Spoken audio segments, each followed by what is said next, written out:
9時をお知らせします。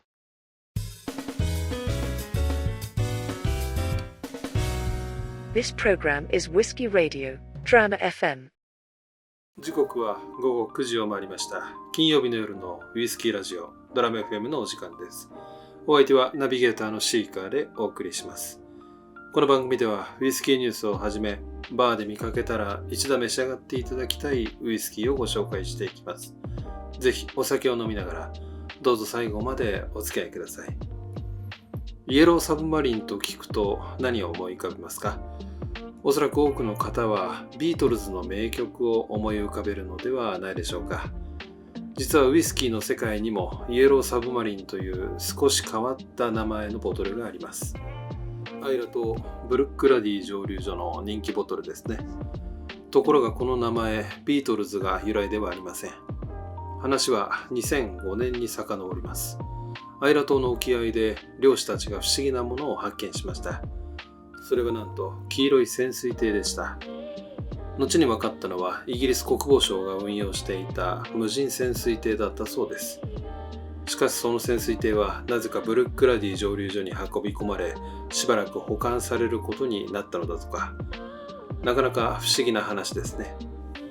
さらに面白いのが当時のブルックラディです。実は蒸留所が再開した頃、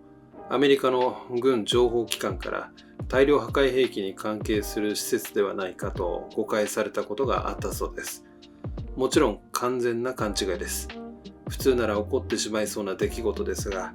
ブルックラディはそれをジョークに変えました。そして誕生したのがイエローサブマリンというボトルでした。なんとも愛らしい遊び心のあるエピソードですね。ブルックラディの黄色いボトルを見かけたら、ぜひこのエピソードを思い出してみてください。それでは海外ニュースをお届けしたいと思います。スコットランドの名門マッカラン蒸留所が非常に特別な限定商品ロマンティカコレクションを発表しました。今回のリリースは単なる限定ボトルではありません。ウイスキー史に残る伝説の一本、ザ・マッカラン1926の誕生100周年を記念した特別なコレクションです。ウイスキー好きの方ならマッカラン1926という名前を一度は聞いたことがあるかもしれません。1926年に蒸留され、60年もの長い熟成を経て1986年にボトリングされた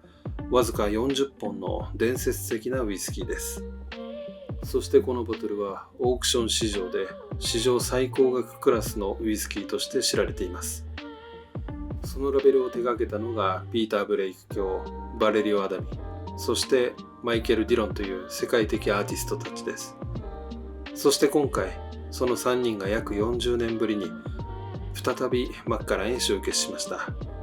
ロマンティカコレクションは1986年に詰められたシェリーダル熟成原酒を40年間熟成させたシングルカスクボトルです。偶然にも1926がボトリングされた1986年、その年に詰められた樽が今回の主役となっています。まるで1926の歴史を受け継ぐかのようなコンセプトですね。使用されたのはスペイン・ヘレス産のシェリーシーズンドヨーロピアンオーク樽、樽番号9925の単一樽原酒です。この1本からわずか258本のみを瓶詰め、さらにピーター・ブレイク版、バレリオ・アダミ版、マイケル・ディロン版、それぞれ86本ずつに分けられています。つまり同じウイスキーですが、ラベルアートによって3つのエディションが存在するわけです。公式テイスティングノートでは、香りにアプリコットジャム、黄桃、ビタートフィー、結晶化したジンジャー、シナモン、そして古木を思わせる複雑なオーク香が広がるとのことです。味わいはブラウンシュガー、グレーズした桃、ライチ、ダークチェリー、糖蜜、そしてわずかなピートが奥行きを与える構成です。アルコール度数は 48.6%。もちろんナチュラルカラー。40年熟成らしい重厚な仕上がりとなっています。そして価格ですが、3本セットで10万5000ドル、日本円にするとおよそ1500万円前後です。まさに美術品の世界ですね。マッカラン1926が伝説になった理由も、ウイスキーの品質だけでなくアートとの融合が大きな役割を果たしました。そして今回ロマンティカコレクションはその伝説を現代へつなぐ記念碑的なリリースと言えるでしょう。100年前に蒸留された一本が今なお語り継がれ、新たな物語を生み出している。それもまたウイスキーの魅力なのかもしれませんね。動画の概要欄に公式サイトのリンクを貼っておきますので、気になる方はぜひチェックしてみてください。ドラム FM では皆さんからのお便りを募集しています。いただいた内容は番組内でご紹介させていただきますので、おすすめのウイスキーや素敵なバーのご紹介などをコメント欄にお寄せください。感想や質問も大丈夫です。たくさんのお便りをお待ちしています。それでは今日のゲストなんですけども、この番組ではゲストと称しまして、私が購入したウイスキーを皆さんにご紹介したいと思います。本日はジョン・デュアー・サンズからデュアーズ12年水ならです。ジョン・デュアー・サンズ社は1846年にスコットランドのパースで創業した世界を代表するブレンデッドスコッチメーカーです。創業者はジョン・デュアー。もともとはワインや蒸留酒を扱う種類商として事業を始めました。その後、1860年代になると、厳選したシングルモルトとグレーンウイスキーを組み合わせた独自のブレンド作りに着手。これが後のデュアーズブランドの原点となります。1880年代には息子のジョン・アレクサンダー・デュアーとトミー・デュアーが事業を引き継ぎ、イギリス国内だけでなく世界市場へと進出しました。特にトミー・デュアーは卓越した営業力と宣伝活動で知られ、デュアーズを世界的ブランドへと成長させた人物として有名です。またデュアーズは現在ダブルエイジ製法と呼ばれる独自の熟成手法の先駆者としても知られています。この原酒を熟成させた後、ブレンドし、さらに樽で硬熟させることで味わいをより滑らかにまとめる製法です。1881年の記録にはすでにその考え方が取り入れられていたことが残されており、現在のデュアーズ12年や15年、18年にも受け継がれています。1897年には AJ キャメロンが創業期以外で初となるマスターブレンダーに就任。後にブランドの代表作となるデュアーズホワイトラベルを生み出しました。現在のデュアーズはアバフェルディを中心にオルトモア、クライゲラキ、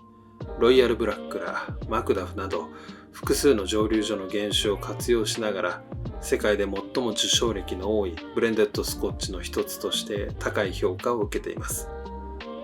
180年近い歴史の中で培われた卓越したブレンディング技術と革新への挑戦、それこそがジョン・デュアー・サンズ社を支える最大の魅力と言えるでしょう。デュアーズ12年水ならはデュアーズ7代目マスターブレンダーであるステファニー・マクラウドが日本の樽職人とハイボールに着目し手掛けた日本市場限定かつ数量限定のボトルです。12年以上熟成させたアバフェルディを中心とする40種類以上の原酒をブレンドし、ブレンド後、液色全体を日本原産の水ならオークダルでフィニッシュしています。どんな味がするんでしょうか。では、ストレートでいただいてみたいと思います。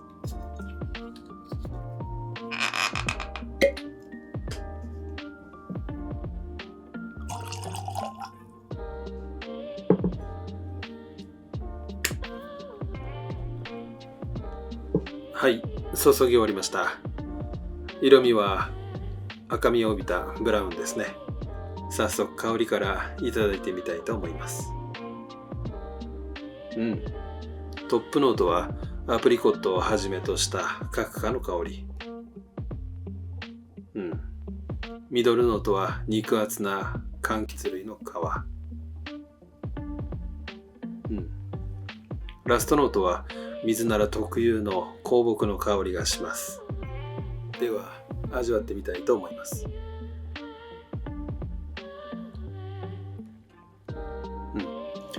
口当たりはややクリーミーで、ボディはライトからミディアム。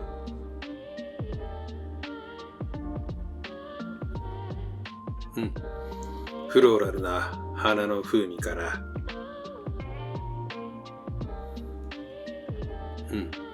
クリーミーなバニラ、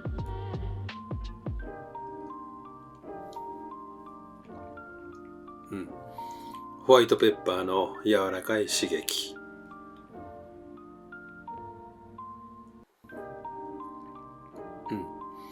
フィニッシュは木の渋みと柑橘の苦みが、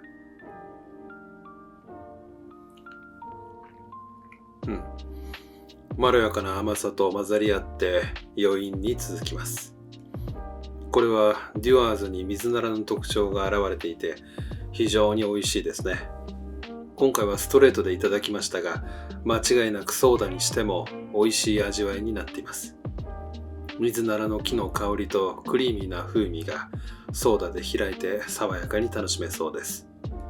もしバーで見かけることがありましたら、ぜひ召し上がってみてはいかがでしょうか。そろそろお時間となりました。次回のゲストはグレンモーレンジー蒸留所からグレンモーレンジーハリソンフォードリミテッドエディションをご紹介したいと思います。このラジオが気に入っていただけましたら、コメント、高評価、チャンネル登録をよろしくお願いします。それでは良い週末を。お相手はシーカーでした。